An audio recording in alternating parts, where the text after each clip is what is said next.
최진봉, 성공회대 교수, 최진영, 변호사, 문성묵, 한국국가전략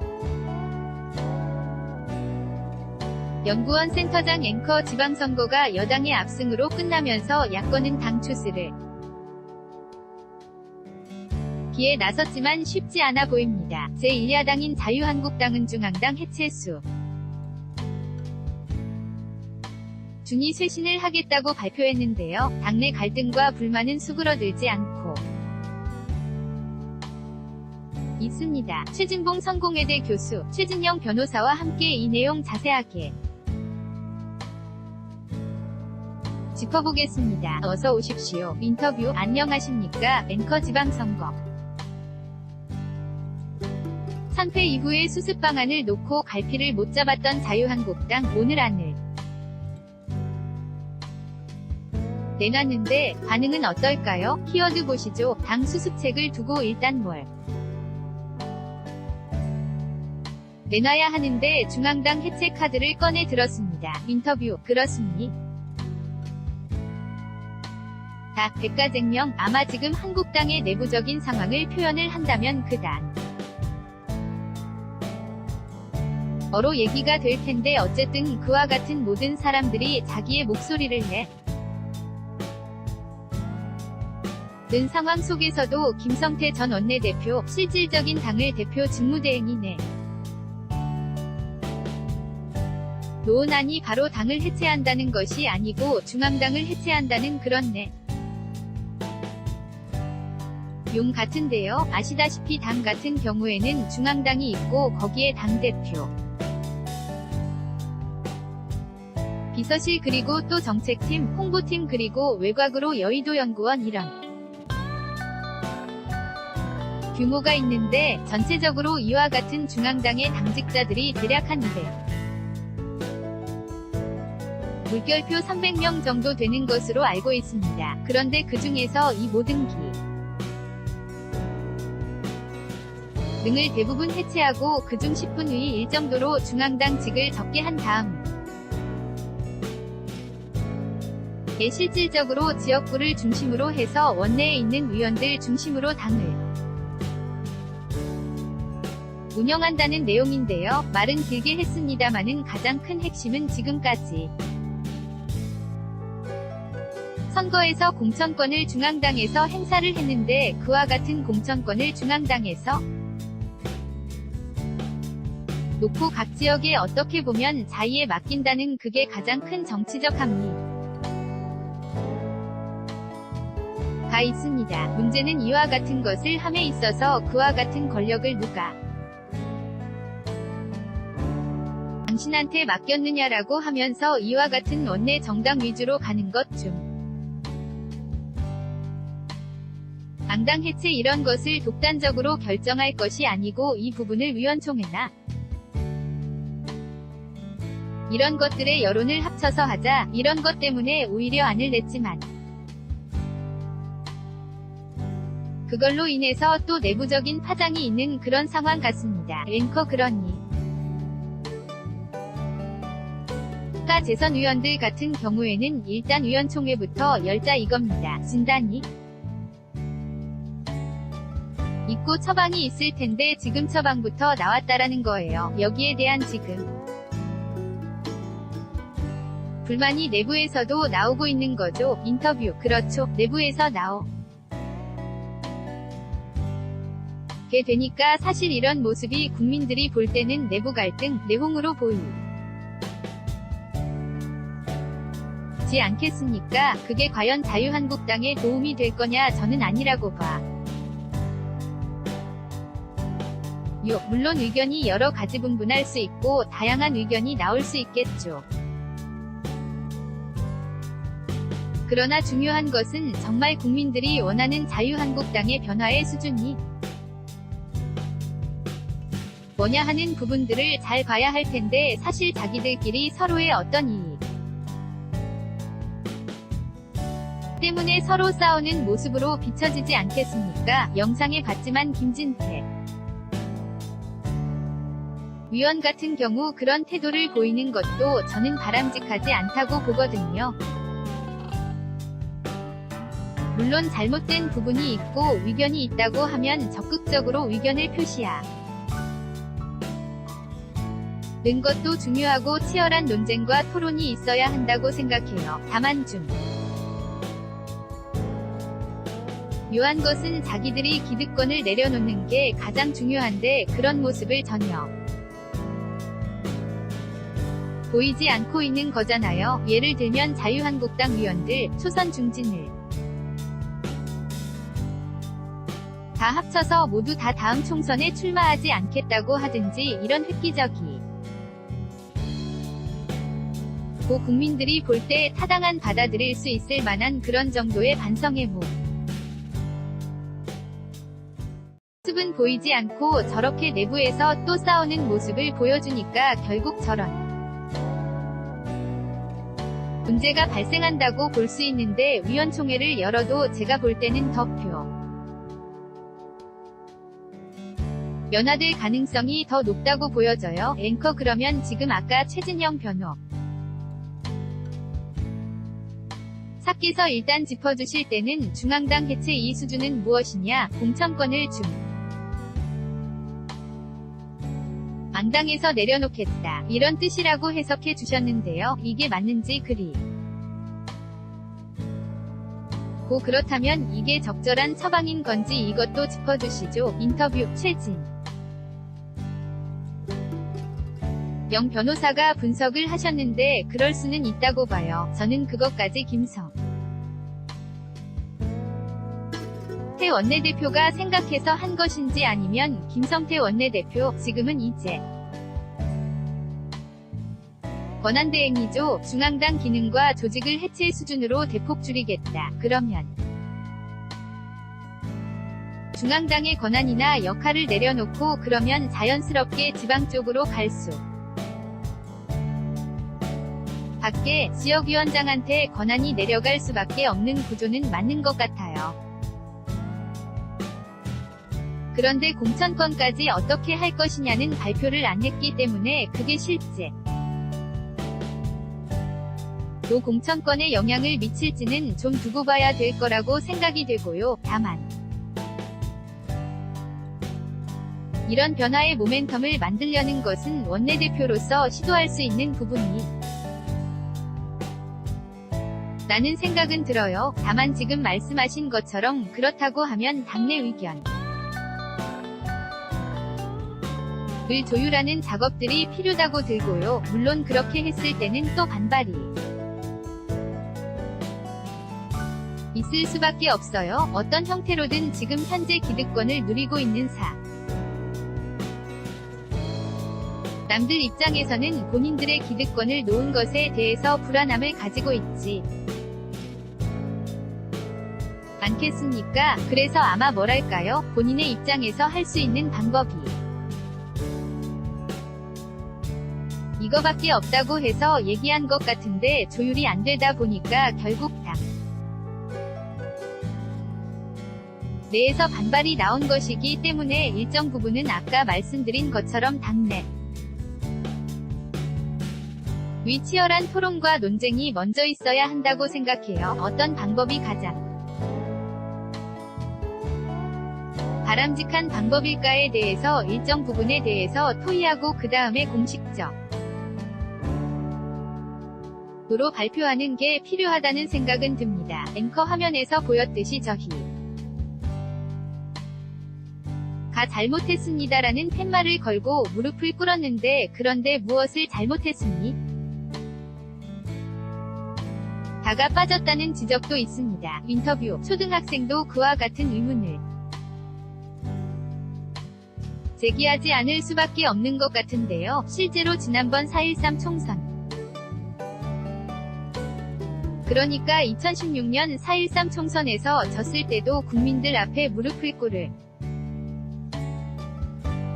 꿇으면서 국민들이 사과를 받을 때까지 사과하겠다고 했습니다. 그렇지만 2년 동안 도대체 뭘 했느냐, 이 질타도 있는데 결국 잘못했다고 하지만 알맹이 가 중요하지 않습니까? 결국 왜 무엇을 잘못했는가라고 얘기해야 하는데 그 부분에 대해서 일치된 의견이 나오지 않고 있습니다. 결국 그렇다고 하면 한마디로 우리가 병이 들었다고 하면 그 원인이 뭔지를 명확하게 진단을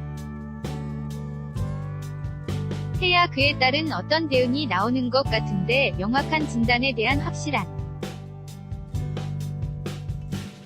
어떤 원인 분석 없이 어떻게 보면 대증요법 우리가 머리가 아프니까 양 진통제 먹듯이 깊은 생각 없이 이와 같은 나름대로의 결정과 방향을 시하는 것 그 부분에 있어서 과연 국민들이 진정성을 받아들일 수 있을지 그것이 굉장히 중요하지 않습니까? 무릎만 꿇는다고 국민들이 그걸 받아들이겠습니까? 말씀하신 것처럼 사실 나름대로 의미 있는 행사도 있었긴 있었습니다. 김무성 전 대표 같은 경우에는 며칠 전 지난주에 이제 향후 오는 2년 뒤에 총선에 불출마 선언을 했고 실제로 몇 분 같은 경우에는 똑같이 초선이면서도 불출마 선언한 부분이 있습니다. 하지만 그게 그걸로 끝나는 것 같습니다. 실제로 그와 같은 불출마 선언이 계속 이어지고 그와 같은 실질적인 책임지는 모습이 있는 이후에 이렇게 무릎을 꿇었다고 하면 내부적으로도 쇼내, 퍼포먼스 내 얘기가 안 나왔지만 그런 것 없이 계속 그냥 무릎만 꿇는다고 하면 그 눈물을 악어의 눈물이라고밖에 볼 수 없지 않습니까? 앵커 그 부분에 대해서는 당내에서도 목소리가 나오는 것 같습니다. 김진태 의원은 이렇게 얘기했는데요. 차근차근 보겠습니다. 일단 일정 부분 사퇴 책임이 있는 중진들 그리고 원내대표가 월권을 하고 있다. 이렇게 지적하면서 아니, 당 정체성을 바꿔야 된다고까지 얘기가 나오는데 심히 이재명 후보를 선택했다고 한다고 해서 이재명 형수가 이재명에게 과해야 되는 것이냐, 결과에 따라서 이게 바뀔 수 없는 것이다라고 지적해 보여. 무엇보다 앞서 무릎을 꿇고 국민께 사죄하는 이 모습을 퍼포먼스다. 이렇게 깎아내리면서 이렇게 보여주기식 이벤트가 불필요하다라고 강하게 적했거든요. 당내에서까지 이렇게 얘기 나오면서 사실 한국당 입장에서는 이게 비대위 체제로 간다고 하더라도 이걸 진두지휘할 뭐랄까요? 선장이랄까요? 그리고 비대위원장이랄까요? 이게 당내에서 과연 세워질 수 있을 것인가? 여기에 대해서 참 의문이 들어요. 인터뷰, 저는 상당히 어렵다고 봐요. 그리고 외부에서 오는 게 맞다고 저는 개인적으로 생각하거든요. 유한국당이 정말 국민들 앞에서 변한 모습을 보여주려면 내부에 있는 인사를 내세워가지고는 제가 볼 때는 절대로 국민들이 그렇게 믿어주지 않을 겁니다. 그 나물에 그 밥이라고 생각하지 않겠습니까? 그래서 좀 외부에서 말덕망 있는 분이 오셔야 하고 또 하나 조건은 뭐냐 하면 카리스마가 어야 돼요. 이 자유한국당을 끌고 가야 되는데 지금 보시는 것처럼 한대행인 김성태 권한대행이 한 가지 제안했더니 그걸 가지고 물고 뜯고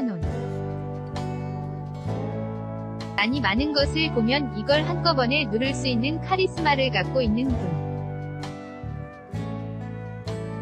분이 오셔야 되거든요. 그러니까 일반적으로 덕망만 높은 분이 오셔서는 안 되고 정치적 감각도 있는 분이 와야 하고 김진태 의원의 그 말은 예를 면 외부에서 정말 와서 누군가가 지도자로서 이 당을 바꿀 수 있다는 것. 동의. 그런데 저는 아까 말한 것처럼 이재명 후보에 대한 얘기를 하면서 당의 정체성을 바꾸는 것이 필요 없다는 식의 발언을 한 건 저는 정말 잘 못됐다고 생각합니다. 저런 말을 들을 때 국민들이 자유한국당에, 물론 김진태 의원이 자유한국당을 대표한 건 아니지만 아직도 저런 생각을 갖고 있다고 하면 자유한국당이 그냥 바뀔 수 있을까 하는 의문은 가질 수 있지 않겠습니까? 저는 당해체 수준 정도의 변화가 있어야 한다고 생각해요. 그래.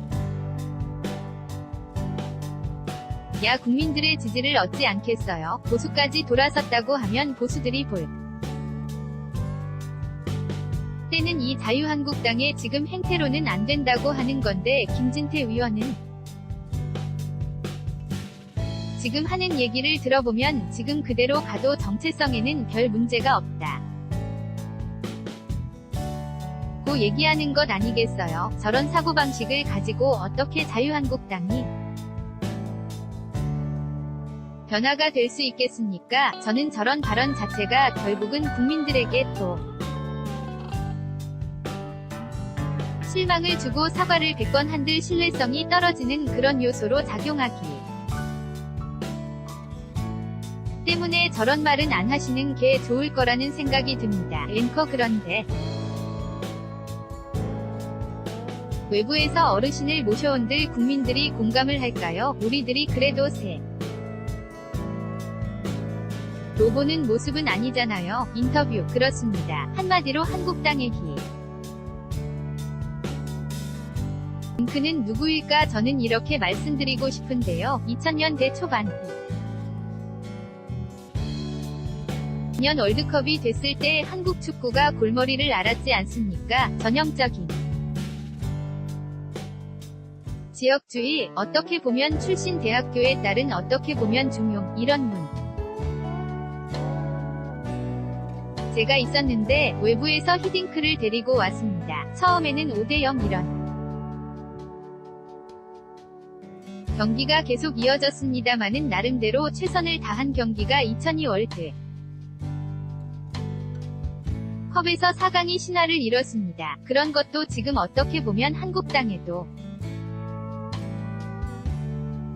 그와 같이 비슷한 것 같습니다. 결국 친박이네, 비박이네 내부 사람으로 어떻게 하건 그 이해관계에 얽혀서 누구 한 사람을 대하는 것이 쉽지가 않습니다. 그렇다고 하면 현실적으로는 정말 제 생각은 외부에 있는 대처라도 데리와 와야 한다는 그런 생각입니다. 반드시 한국인을 가지고 와야 한다. 는 법이 어디 있습니까? 외국 사람을 데리고 올 정도의 어떻게 보면 그런 읍찬마 속에 그런 행위를 해야 한다고 생각하는데 그런 점에서 어떻게 보면 지금의 여권, 진보 인사 중에 한 분, 이런 분들이라도 모셔올 필요가 있고 제가 굳이 한 사람을 추천한다면 다들 공감합니다마는 예전에 노무현대 통령 때 정책실장을 했던 김병준 교수, 이런 분들 같은 경우에는 나름대로 국민들에게 신선함도 있고 정책적 외연도 넓힐 수 있는 이런 부분이 있기 때문에 한마디로 당내에서 이른바 회전문 인사를 했을 경우에는 결국 국민들은 그 나물에 그 밥 도대체 식탁 위에 누가 있는가 똑같은 거 아닌가 라고 할 수 있는 방법밖에 없습니다. 그렇다고 하면 현재는 지금 김성태 권한대행 같은 경우에는 외부의 인사를 수여를 하고 그분에게 모든 정권을 위임한다고 하는데 반드시 실천해야 한다고 봅니다. 앵커 외부에서 이런 수혈까지. 사실 지금 처방이 난무하고 있는 상황인데 일단 진단을 놓고 자면 이제부터는 뭔가 선거의 여왕으로서 새롭게 언급까지 됐던 이분 같은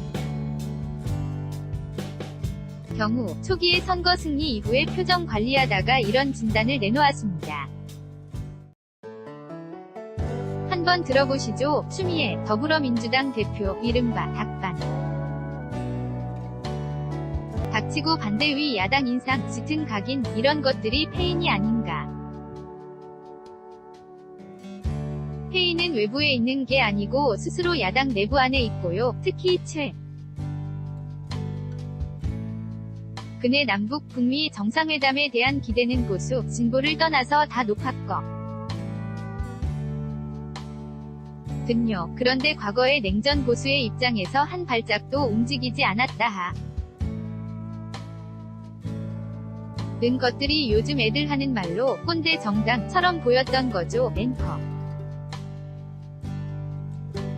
좀 답답하다. 이런 비속어까지 쓴 건데 정리해보면 패인은 외부에 있는 게 아니라 내부에 있다. 그리고 달라진 남북, 북미 간의 관계, 이 부분에 있어서 자유한국당의 인식이 좀 뒤처져 있던 것이 아닌가, 이런 지적이 에요. 인터뷰. 그러니까요. 저도 그렇게 동의해요. 무슨 말이냐면 이게 아무런 대안 없이 정부의 정책에 대해서 발목 잡는다는 이미지를 심어준 게 문제라고 보거든요. 가장 대표적인 예가 남북 정상회담이나 북미 정상회 담을 통해서 평화 무드, 한반도 비핵화 문제 이런 문제 국민들은 많은 분동의해주고 박수도 쳐주고 응원하고 있잖아요. 그런데 그걸 위장평화시오 라고 한방에 이상한 말로 그거를 평가절하시키고 또 문재인 정부가 추진하는 정책마다 여러가지 부분으로 대안 없이 그냥 발목만 잡는 형태의 반대만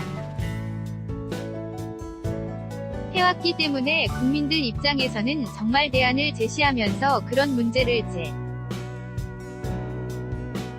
기해야 하는데 그런 부분이 없는 것에 대해 실망감이 작용했을 거라고 생각하거든요. 또 한 가지는 홍준표 전 대표를 포함한 지도부가 제대로 민심을 파악하지 못했다고 저는 봐요. 그러니까 민심이 어떻게 방향을 잡고 있는지를 제대로 모르고 여론조사 결과 나오면 다 여론조사 조작됐다고 그러고 자기가 알고 있는 여론조사는 반대라고 얘기하고 민심이 뭘 요구하는지를 전혀 모르다 보니까 혁신이나 변화의 기회를 다 놓쳐버릴 거예요. 만약에 민심이 지금 자유한국당이 변화해야 한다는 강한 압박이라고 느껴졌다고 하면 쇄신을 했을 거 아니에요. 그러면 쇄신을 안 하고 탄핵 이후에도 계속 똑같은 모습을 반복적으로 보여주는 것은 민심을 제대로 판단하지 못하고 읽지 못했던 실패, 그것이 결국은 패인으로 작용했을 가능성이 있다. 그래서 정부가 추진하는 정책에 대해서 대안 없이 반대만 하는 부분이 국민들의 실망을 줬고, 두 번째는 민심을 제대로 읽지 못해서 그것이 결국은 쇄신 할 수 있는 기회마저 잃게 됨으로 말미암아 패인으로 작용했을 거라고 봅니다. 앵커 그런가 하면 지방선거 압승으로 끝낸 민주당은 차기 당권 경쟁이 본격화됐는데요. 추미애 대표의 연임 가능성도 솔솔 나오고 있습니다. 당 사자 입장은 어떨까요? 들어보시죠. 추미애 더불어민주당 대표 길을 채우는 당대표, 그 다음에 임기가 끝나갈 무렵에 연임을 해달라. 이런 문자를 받는 당 대표는 처음 있는 일이거든요. 그래서 제가 대통령 선거 이기고 지방선거 이기고 또 함께 치러진 재보궐선거 이긴 상관왕 대표가 됐는데 제가 맡아서 더 잘할 것 같지는 않아요. 그래서 쿨하게 연임할 이유도 없고요. 그럴 계획도 없다는 것을 분명하게 말씀을 드리겠습니다. 앵커 추미애 대표가 상당히 여유 있는 모습인데 그래도 나는 박수 칠 때 떠나겠다라면서 선을 그었어요. 인터뷰 그렇습니다. 실제로 오늘입니다. 본인의 향후 거취에 대해서 지금 명확하게 선을 그었습니다. 하지만 사실 지난주까지만 해도 라디오 인터뷰를 하면서 질문을 어떻게 했냐면 앞으로 노야권 정계 개편이 될 텐데 그때는 당대표가 아닐 것 아닙니까? 했더니 그것에 대해서 두고 봐야죠. 이렇게 해서 여전히 연임의 가능성에 대해서 사실상 여운을 남겼었는데 오늘 같은 경우에는 말씀하신 것처럼 박수 칠 때 떠나라 그렇게 하면서 본인도 스스로 홍보도 하더라고요. 이렇게 한꺼번에 지방선거, 대선 또 선거까지 총선까지 3연승을 거둔 것은 전례가 없다 라고 얘기를 했는데 본인은 이렇게 고사하지만 또 여전히 보면 자천 내지 타천이 있기 때문에 앞으로 좀 가능성을 봐야겠습니다. 하지만 어쨌든 나름 대로 이번 지방선거 또 재보궐선거에 대해서 나름대로 압승을 거뒀기 때문 향후 사실 지금까지도 나름대로 차후에 다가오는 대선 주자다라는 얘기가 없지 않았는데 그만큼 몸집을 키운 것은 분명한 것 같습니다. 앵커 1업 개 몸집을 불린 추미애 대표를 비롯해서 무엇보다 민주당 내에서는 차기다 권을 노리는 여러 의원들이 좀 보입니다. 후보군만 20명에 육박한다고 면서 7선 의원부터 쭉 명단이 돌고 있는데 민주당 입장에서는 기분 좋은 그런 이야기들이겠어요. 인터뷰 그렇죠. 아무래도 후보들이 많이 나오면 기분 좋은 일이기는 한데 또 이러다 보면 당내 갈등이 생길까봐 우려가 있긴 해요. 그러니까 지금 분위기로 본다면 문재인 대통령의 지지율이나 아니면 이번 선거에서 보여준 정권에 대한 어떤 지지, 이런 부분들이 친문 세력들이 전면에 나설 가능성을 좀 더 점치게 하는 요소로 작용한다고 볼 수 있는데 이제 관리형 대표라고 하면 아무래도 7선의 이해찬 의원이나 설 가능성이 있어요. 아직 공식적으로 발표하지 않으셨습니다. 그러나 이해찬 의원 같은 경우에는 관리형, 어차피 총선을 대비해야 되거든요. 200이 영년의 총선의 공천권을 행사할 수 있기 때문에 이해찬 의원이 지금 물망에 오르고 있고 김진표 의원도 지금 물망에 오르고 있고요. 앵커 4선이죠.